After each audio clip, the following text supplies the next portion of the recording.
Self locking और overhauling screws ये क्या होते हैं? अगर हम लोग स्क्रू जैक के हेल्प से कोई कार को उठाते, तो जब हम लोग कार को उठा रहे तो वहां पे टॉर्क लगेगा पॉजिटिव और कार लिफ्ट हो जाएगा।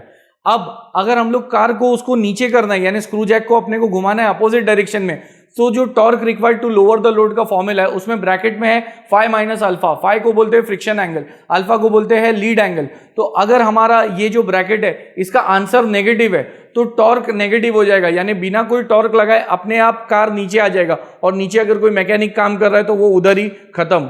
इसका मतलब ये कंडीशन होता है ओवरहॉलिंग। तो अपने को ओवरहॉलिंग नहीं, कभी भी torque required to lower the load positive चाहिए, उसको बोलते हैं सेल्फ लॉकिंग कंडीशन।